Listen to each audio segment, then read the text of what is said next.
번째는 네. 일단 국회로 가야 될 것 같아요. 국회 뉴스도 연일 쏟아지고 있어요. 근데 뭐 네. 사실 오늘 아침 신문도 보니까 네. 뭐 진보 진영이고 보수 진영이고 할 거 없이 신문이 니네 둘 다 잘못했어 이런 논조도 보이고 있더라고요. 네. 네. 아니 뭐 인제 양비로는 또 좋은 건 아닌데 네. 근데 지금 상황 자체가 참 네.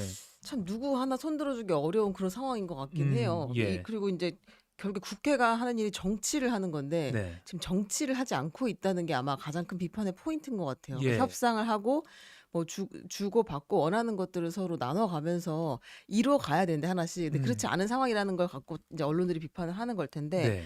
얘기를 한번 해 보겠습니다. 지금 상임위 대 특위 전쟁이 벌어졌어요. 무슨 상황이냐. 민주당이 11개 상임위원장을 선출했다. 어제 최종혁 기자가 얘기를 잘 했잖아요. 나왔습니다. 국회 열차 출발했습니다. 지금 개문 발차예요. 국회에서 예. 많이 쓰는 말인데 개문 발차. 일단 선두주자부터 날라가. 예. 먼저 나중에 따라가게 돼 있어. 일단 시작해. 개문 발차 했어요. 그래서 야당이 이제 여당에서 국회 일정을 보이콧해. 이런 식으로 자꾸 독주할 거야? 그냥 알아서 너네끼리 다 그냥 상임위원장 뽑아? 그러면 니네끼리 알아서 해. 우리 안 들어가. 이렇게 얘기를 했거든요. 네. 국민의힘에서. 그랬더니 민주당이 안 들어와? 진짜야? 정말? 그럼 그냥 갈게. 이렇게 아하. 한 상황이에요 지금. 예. 상임위를 열어버렸습니다. 정청래 법사위원장. 법사위 열차는 늘 정시 출발합니다. 이렇게 이야기하면서 바로 그냥 상임위원회를 열었어요. 상임위를 열 수 있는 방법이 두 가지가 있는데 예. 위원장이 그냥 소집을 하면 열립니다. 아니면 여야 간사가 합의해서 일정을 잡으면 열려요. 당연히 합의는 아닐 테고요, 지금. 네, 그러니까 위원장이 그냥 열어버렸어요. 그래서 오늘 소집한 거죠. 네. 네. 그래서 이제 간사를 뽑고 그 다음에 이제 중점 법안, 쟁점 법안들을 몽골 기병처럼 아주 속도전을 하겠다 네. 이런 이야기를 했거든요. 그러니까 이게 법사위만의 일이 아니라 이제 민주당이 의원총회를 열고 우리 앞으로 그럼 이 상임위 어떻게 꾸려갈 거야? 라는 걸 다 같이 논의를 했는데 이재명 대표가 또 한 번에 지침을 내렸어요. 관례나 협의를 빙자해서 국회의 기능을 마비시키는 일이 네. 있어서는 안 된다. 아하. 역시 몽골 기병처럼 속도전을 하라고 또 이야기를 한 거죠. 네. 그래서 그대로 가는 건데 과방위도 야당 단독으로 전체 회의를 열었고 민주당 김현 의원을 간사로 선임을 했고 네. 야당 간사로 막 진행을 합니다. 그리고 법사위 오늘 전체 회의에서 뭐 하냐면 최혜병 특검을 다시 심사를 해가지고 넘겨버릴 거다. 사실 그게 당론으로 정한 1호 법안이기 때문에 네. 중요한 법안이긴 한데 절차에서 약간 이제 물음표가 찍히긴 하네요. 어떻게 보면. 그러니까 이렇게 되면 어떻게 될 것인가. 예.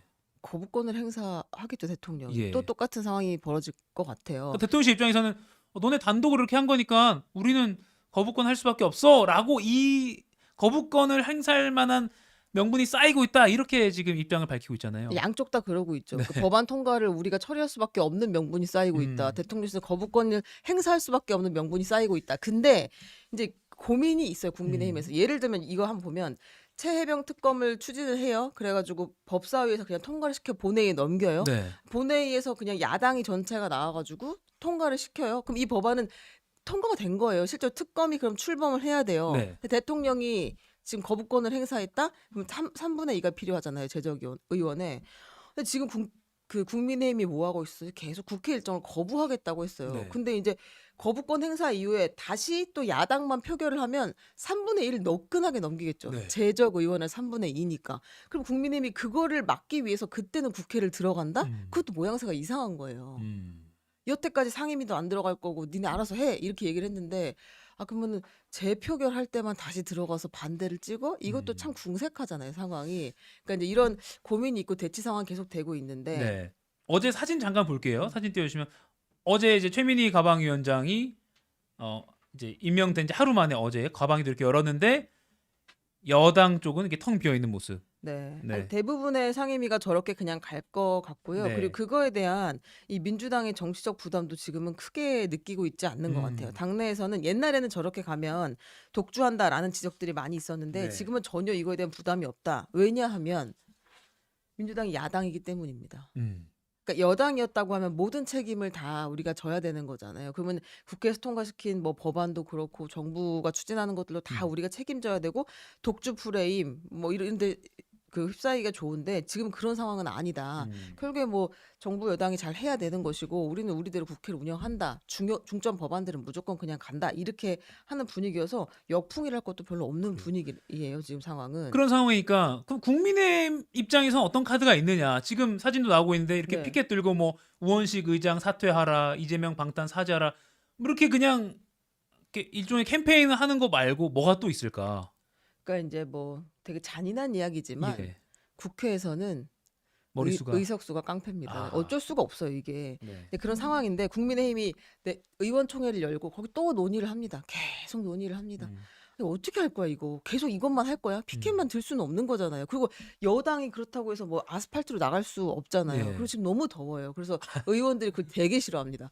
그래서 그건 안 하고 싶은 거예요, 다들. 그리고 모양새도 이상하죠. 무슨 여당이 밖에 나가서 장애 집회를 합니까? 그것도 그러니까요. 이상하고 의원식 뭐 의장 사퇴하겠어요? 그러니까 이제 이게 모두 다 어쩔 수 없이 하고 있는 액션인데 우리한테 묘책은 없을까? 갑론을박을 계속 하고 있었어요. 그리고 심지어 어제 어떤 언론 보도 보니까 이제 이번에 국민의힘 초선 의원으로 당선된 사람인데 네. 아직 본회의장을 한 번도 못 가봤다.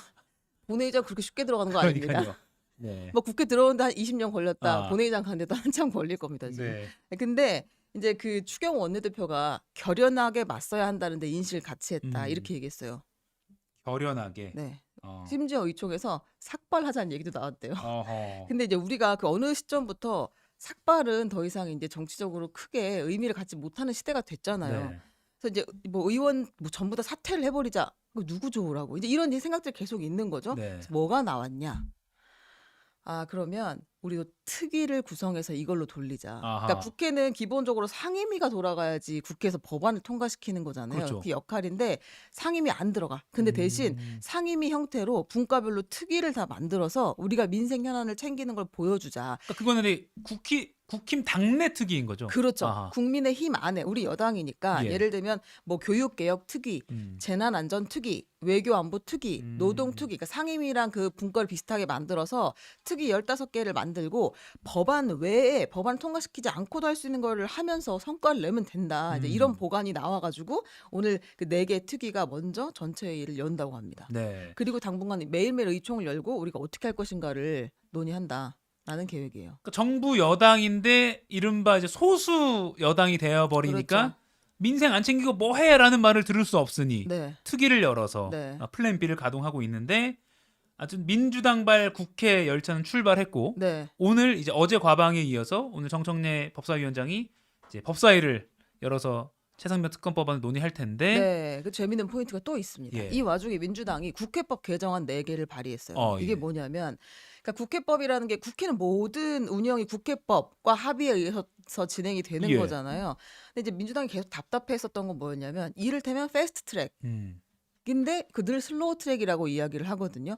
아니 우리가 이 신속 처리 안건을 처음에 만든 이유는 네. 이게 국회 선진화 과정에서 만들어진 거예요. 이제 우리가 빠루와 도끼를 들고 국회에서 얘기할 것이 아니라 서로 법을 가지고 이야기를 하자라고 하면서 네. 아니 정말 야당 그 소수 그러니까 전체 통과를 못 시키더라도 반드시 필요한 법안이라고 하면 패스트 트랙에 올리자. 국회 5분의 3이 동의를 하면. 네. 그래놓고 나면 그 여야 합의하에 본회의 상정이 안 되더라도 일정 기간 이후에는 본회의 표결을 할 수 있도록 만들자. 네. 그래서 상임위 180일 동안 계속 합의 안 되고 뭉개면 법사위로 넘겨. 법사위 90일 동안 계속 안 되면 또 본회의로 넘겨. 본회의에서도 60일 동안 숙려 기간 있는데 그 동안도 계속 부의가 안 되면 그 뒤에 바로 상정하게 해서 표결을 무조건 하게 한다. 본회의 표결 가기 되게 힘들거든요. 예. 그러니까 이거를 언제 가든 아무튼 가게 만들자라는 취지로 만든 건데 결국 이거 다 합하면 최장 기간 330일이 걸리는 거예요. 아하.